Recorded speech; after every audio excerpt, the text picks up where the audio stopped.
Assalamualaikum warahmatullahi wabarakatuh. Perkenalkan, nama saya Dina Subarna, mahasiswa UNI jurusan S1 Keperawatan. Di sini saya akan mencoba meng-share cara melakukan pemasangan ETT ya, tapi tidak langsung kepada pasien. Di sini saya sudah siapkan alatnya. Ada blade laryngoscope, terus ada apa ini teh? Sepet buat nanti isi balon ETT-nya, ada pismas, ada juga kanul suction, ada juga ETT berbagai macam ukuran, ada yang kinking, ada yang non kinking.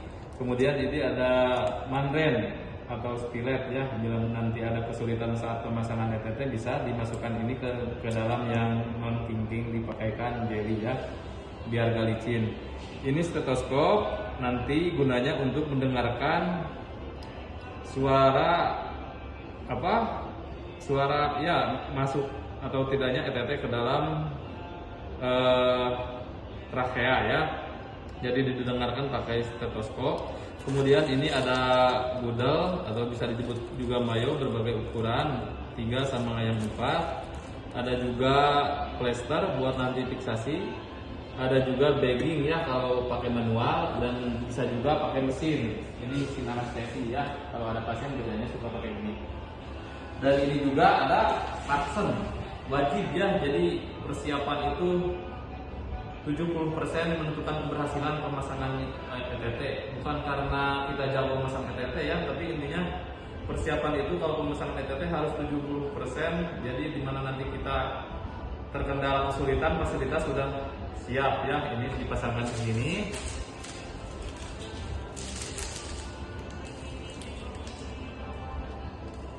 Nah, di sini kemudian kita cek jalan atau tidaknya suctionnya. Terus sebelum melakukan induksi, biasanya dokter anestesi, kalau saya kan kerjanya di ruang OK, biasanya suruh induksi itu memakai fentanyl anti nyeri ya. Kemudian kombinasi dengan propofol untuk menidurkan pasien, dan yang terakhir itu relaksan atau pelumpuh otot ya. Cara pemasangan ETT biasanya kita siapkan blade-nya dulu, disesuaikan dengan ukuran badan, tinggi badan pasien dan berat badan, dan kita cek dulu laryngoscope-nya nyala atau tidak. Biasanya kalau kebanyakan orang Indonesia itu memakainya nomor 4 ya.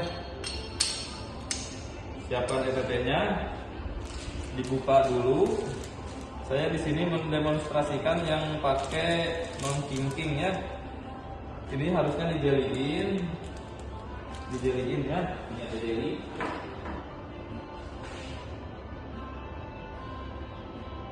Dimasukin ke sini. Nah, ini masukin. Kemudian untuk persiapan intubasi pakai dulu handspoon.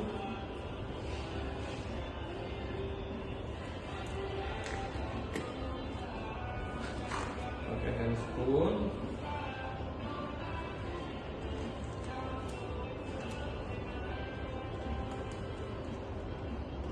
Terus dokter menyuruh kita untuk melakukan induksi dan kita persiapkan alat-alatnya. Biasanya yang melakukan itu dokter ya, kecuali dokternya ada halangan, baru kita perawat yang di OK, perawat anestesi itu melakukan tindakan dengan di ACC ini sama perawat anestesi juga.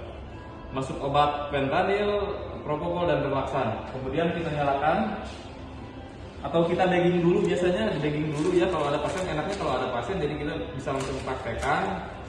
Setelah obat masuk, kemudian pasien tertidur, bila ada jalan napas yang tidak ada gangguan jalan napas, kita buka, pasangkan gudel ya. Pasangkan gudel, kemudian kita bagging.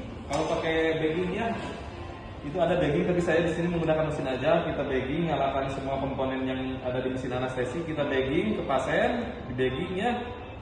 Bila pasien sudah rileks, kemudian kita ambil tindakan dengan cara memasang ETT. Kita buka ininya, laryngoscope-nya ya.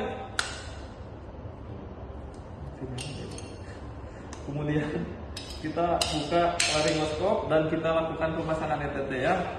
Biasanya pemasangan ETT itu kita harus hati-hati ya, takutnya terbentur ke daerah bibir. Kan itu kalau kita kalau kita mau melakukan pemasangan ET, kalau laryngoscopnya terkena sama bibir itu bisa sensitif berdarah ya, jadi kita harus hati-hati, masukkan pelan-pelan, kemudian kita angkat, jangan diungkit ya, nanti giginya itu bisa rontok atau patah, jadi jangan diungkit, intinya jangan diungkit, di ini aja, diangkat gini, jangan jangan diangkat gini, nanti ini bisa kena gigi.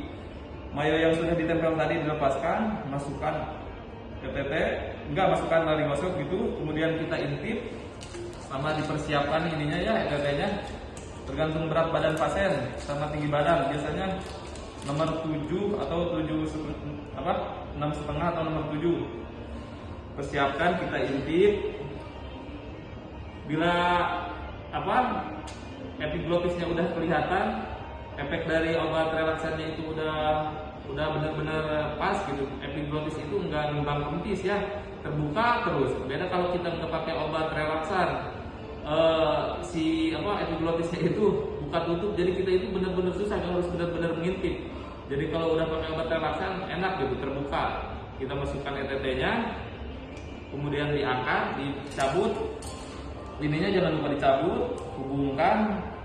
Kalau di OK biasanya hubungkannya ke sini, ke penti ya. Gini. Kalau di ruangan-ruangan ICU atau di IGD disambungkannya ke sana, ke bagging ya. Karena ini di OK biasanya langsung ke mesin. Terus dari itu kita lakukan fiksasi ya pakai ETT. Pakai hipapik. Sebelum melakukan fiksasi kita dengarkan dulu pakai stetoskop masuk atau tidaknya si ETT ke dalam trachea. Caranya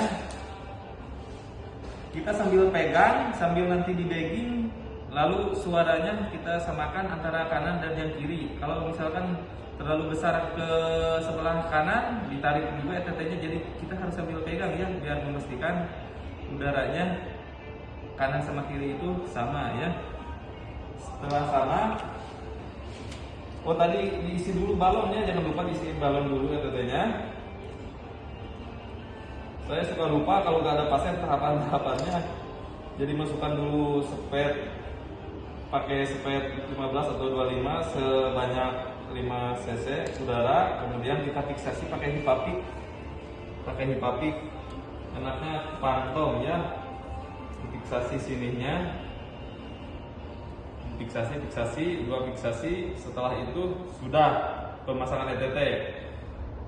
Ini fungsinya suction. Bila nanti kita mau melakukan ekstubasi, bila napas pasiennya udah spontan, udah bagus ya, tidak volumenya udah besar, kita melakukan ekstubasi biasanya tergantung kebutuhan pasien. Kalau pasiennya dengan darah tinggi, kita biasanya melakukan ekstubasi dalam ya, jadi pasiennya tertidur, tahu-tahu nanti udah ada di ruang pemulihan. Jika pasiennya keadaan umumnya bagus, biasanya suka melakukan ekstubasi awake, bangun atau sadar penuh ya. Kita nyalakan suction, biasanya sambil disuction dulu mulutnya, sambil disuction kita tempelkan dan kita masukkan ke sini ya, biar nanti sekretnya keluar dan tertarik sama ETT. Nah, gini. Sambil diangkat. Udah dibuang seperti itu. Kemudian setelah itu otomatis kan pasiennya bangun, kita coba berikan ventilasi udara dulu ya, biar benar-benar sadar penuh pasiennya. Dan kita lihat hipersalivasinya, takutnya banyak sekret, kita suction lagi dan kemudian kita bagging lagi seperti ini ya. Mungkin seperti itu cara pemasangan ETT. Alangkah baiknya pengen lebih terinci dan terukur itu, baiknya harus ada pasiennya, ada kantongnya, seperti itu ya. Terima kasih atas perhatiannya. Wassalamualaikum warahmatullahi wabarakatuh.